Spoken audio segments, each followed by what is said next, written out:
Hello শিক্ষার্থী বন্ধুরা, welcome to hello learners. তোমরা সবাই কেমন আছো? আশা করি তোমরা সবাই ভালো আছো। আজ আমরা প্রিপোজিশনের ব্রড কোশ্চেন প্র্যাকটিস শিখব। প্রিপোজিশনের বাস্তবিক প্রয়োগ ও ব্যাখ্যা শর্টকাট টেকনিকের মাধ্যমে আমরা শিখব। চলো আমরা ব্রড কোশ্চেন প্র্যাকটিসে চলে যাই। ব্রড কোশ্চেনে যাবার আগে তোমাদের সকলের কাছে আমার বিশেষ অনুরোধ, আমার এই চ্যানেলটি নতুন, হ্যালো লার্নার্স চ্যানেলটি তোমরা সকলে সাবস্ক্রাইব করবে, পাশে থাকা বেল বাটনটি প্রেস করে রাখবে। একই সাথে তোমার বন্ধুদেরকে আমার এই ভিডিওগুলো শেয়ার করবে এবং আমি এতে করে অনুপ্রাণিত হব এবং নতুন নতুন ভিডিও তৈরি করতে পারবো এবং তোমাদের প্রত্যেকের সহযোগিতা আমাকে সাহায্য করবে আমাদের এই চ্যানেলটিকে আরো বেশি বেশি পাবলিশ করতে এবং ভিডিওগুলা সবার কাছে রিচ করতে। দয়া করে সাবস্ক্রাইব করো, বন্ধুদের সাথে শেয়ার করো। চলো আমরা বোর্ড কোশ্চেন প্র্যাকটিসে চলে যাই। আমাদের বোর্ড কোশ্চেন প্র্যাকটিসটা এভাবে দেওয়া থাকবে। আমাদের একটি প্যাসেজ দেওয়া থাকবে, প্যাসেজে হচ্ছে সুইটেবল প্রিপোজিশন বসাতে হবে এবং এর বাস্তবিক প্রয়োগটা আমরা শিখবো কিভাবে বসাতে পারি। আমাদের প্রশ্নটা এভাবে থাকবে যে put in suitable preposition in the blank.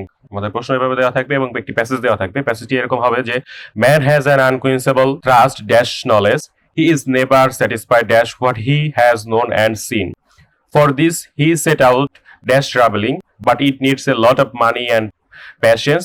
The people of developed countries are fit dash it, therefore they are capable dash earning practical knowledge. আমাদের এই প্যাসেজটি তোমরা একটু বারে পড়ে নেবে এবং প্যাসেজটির পরে হচ্ছে তোমাদেরকে কি করতে হবে, বাংলাটা বোঝার চেষ্টা করবে। নিচে তোমাদের জন্য বাংলাটা সুবিধার জন্য দেওয়া হয়েছে, তোমরা এই প্যাসেজটি পড়বে, পড়ার পরে বাংলাটা বোঝার চেষ্টা করবে এবং বাংলা পড়ার পরে তোমরা কিন্তু সমাধান করতে পারবে খুব ইজিলি। তোমরা যখন প্রশ্নপত্র পাবে পরীক্ষাতে প্রশ্নপত্র পাওয়ার পরে তোমরা সঙ্গে সঙ্গে কি করবে, এই প্রশ্নের হচ্ছে বাংলাটা একটু দুই একবার পড়বে এবং বাংলাটা বুঝে দেন হচ্ছে সমাধান করবে। তাহলে দেখবে যে এখানে ফুল মার্কস তোমরা ক্যারি করতে পারবে এবং এটা সব খুবই ইজি, তোমরা সহজেই পড়তে পারবে, কোনো নিরুৎসাহিত হওয়ার কারণ নেই এবং তোমরা খুবই সিম্পল কিছু রুলস প্র্যাকটিসের মাধ্যমে তোমরা কিন্তু এটা সমাধান করতে পারবে। তোমরা যারা এখনো আমার সেই প্রথম ভিডিওটি দেখোনি প্রিপোজিশনের বোর্ড কোশ্চেন প্র্যাকটিসটি, তোমরা অবশ্যই বোর্ড কোশ্চেন প্র্যাকটিসটি দেখে নেবে এবং এখানে নতুন কিছু রুলস আছে, রুলস গুলো প্র্যাকটিস করবে বারে বারে, তাহলে তোমরা সমাধান করতে পারবে। তো দেখো আমরা হচ্ছে বোর্ড কোশ্চেন প্র্যাকটিসটা সমাধানটা করে নেই। আমি নিচে অ্যান্সার দিয়ে রেখেছি, তোমরা হচ্ছে এখনই যদি অ্যান্সার দেখো তাহলে কিন্তু প্রশ্নটা তোমরা বুঝতে পারবে না বা বোঝার চেষ্টা করবে না, সবাই অ্যান্সার নিয়ে ব্যস্ত থাকবে, সেজন্য আমি অ্যান্সারটাকে উঠিয়ে দিয়েছি।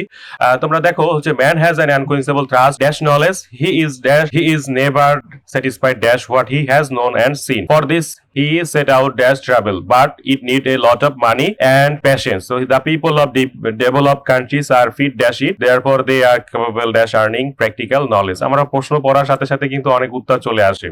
যাই হোক, আমরা হচ্ছে একটু আমাদের রুলস এর মাধ্যমে দেখি এটা সমাধান করার চেষ্টা করি। এখানে খেয়াল করো যে man has an unquenchable trust for knowledge, এই কথাটার কারণে কিন্তু আমাদের এখানে কি বোঝানো হচ্ছে যে জ্ঞানের প্রতি মানুষের কি প্রশ্নাতীত বাসনা রয়েছে, জ্ঞানের প্রতি মানুষের বাসনা রয়েছে। এই কথাটি আসলে কি বোঝাচ্ছে যে জন্য, অর্থাৎ জ্ঞানের জন্য মানুষের কি অনেক প্রশ্নাতীত বাসনা রয়েছে। তাহলে দেখো যে জন্য কথাটার জন্য আমাদের কি বসাতে হয়, ট্রাস্ট কি হবে, ট্রাস্ট ফর নলেজ।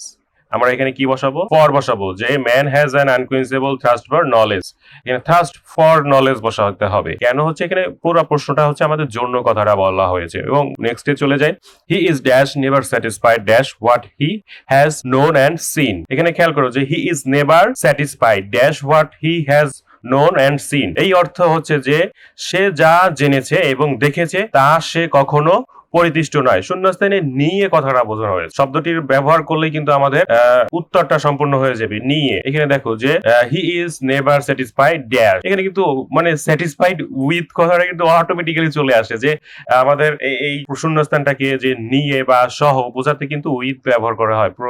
মানে আমাদের হচ্ছে প্রিপোজিশনটি উইথ বসাতে হবে। কেন বসাতে হবে, যে নিয়ে বা সহ। আমাদের হচ্ছে যে সে যা জেনেছে এবং দেখেছে তা সে কখনোই পরিতুষ্ট নয়, এই কথাটার জন্য কিন্তু আমাদের এখানে নিয়ে বা সহ বোঝাতে কিন্তু প্রিপোজিশন উইথ ব্যবহৃত হয়। He is never satisfied dash what he has known and seen, এখানে কি হবে, উইথ কথাটা ব্যবহার করতে হবে। ফর দিস, নেক্সটে চলে যাই আমরা, for this he set out dash travelling. এখানে কি হবে আমাদের, for this he set out dash travelling, এখানে কি হবে, কোনটা বসাতে পারি, আমরা হচ্ছে এখানে জন্য কথাটা বসাতে পারি না। এই কথাটির মধ্য দিয়ে জন্য শব্দটি বোঝানো হয়েছে। কেন বোঝানো হয়েছে দেখো, এই যে দেখো, for this he set out dash travelling, এই কথাগুলোর জন্য আমাদের বসাতে হবে, এজন্য সে ভ্রমণে বেরিয়ে পড়ে। For this he set out, এখানে ফর ট্রাভেলিং, এখানে ফর কথাটা বসাতে হবে। নেক্সটে চলে যাই আমরা, but it needs a lot of money and patience, lot of money and patience. The people of developed country, এখানে দেখো the people of developed countries are fit dash it, এখানে অটোমেটিক্যালি ফিট ফর ইট কথাটা চলে আসে। কেন হচ্ছে? জন্য কথাটা বোঝানো হয়েছে। অর্থ হচ্ছে যে উন্নত দেশের জন্য কিন্তু জনগণের জন্য উপযুক্ত। এই যে বলছে কি the people of developed countries are fit for it. নেক্সটে চলে যাই আমরা, therefore they are capable dash earning practical knowledge. Earning কি হবে? ক্যাপাবল। ক্যাপাবলের পরে কি বসে আমাদের? রুলস কি বলে আমাদের? Capable, careful, cautious, consist, conscious, cause, bear, aware, deprive, deviate, proud, sure, tired, or the want, এইসব সেন্টেন্সের পরে কি বসে? এইসব ওয়ার্ডের পরে কি বসবে আমাদের? অফ বসাতে হবে। আমি আবার বলছি যে capable, careful, cautious, consist, conscious, cause, be aware, aware, deprive, deviate, proud, sure, tired, or the wants প্রভৃতি পরে কি বসে? অফ বসে। তোমরা এটা মুখস্থ করবে, যে এভাবে তোমরা পরে মুখস্থ করবে যে capable of, careful of, cautious of, consist of, conscious of, causes of, be aware of, assured of, aware of, deprived of, deviate of, proud of, sure of, tired of, worthy of, want of প্রভৃতি পরে কিন্তু of বসাতে হয়। তোমরা কেউ ভুলবে না এখানে, সেজন্য ক্যাপাবল কিন্তু আমাদের বলা আছে, ক্যাপাবল অফ বসাতে হবে। তোমরা এটা বারে বারে প্র্যাকটিস করবে। আমি আবারও তোমাদের জন্য বলে দিচ্ছি যে এখানে দেখো যে man has an unquenchable thrust dash knowledge, এই কথাটা দ্বারা কিন্তু আমাদের প্রশ্নটি দ্বারা কি বোঝাচ্ছে? প্রতিটি মানুষের প্রশ্নাতীত বাসনা রয়েছে, এই কথাটি দ্বারা আসলে জন্য কথাটা বোঝানো হয়েছে। সেজন্য আমাদের এখানে কি বসবে? থ্রাস্ট ফর বসাতে হবে। তোমরা কি বসাবে? এখানে ফর কথাটা বসাতে দেবে। He is never satisfied dash what he has known and seen, এখানে কি বসাতে হবে আমাদের? দেখো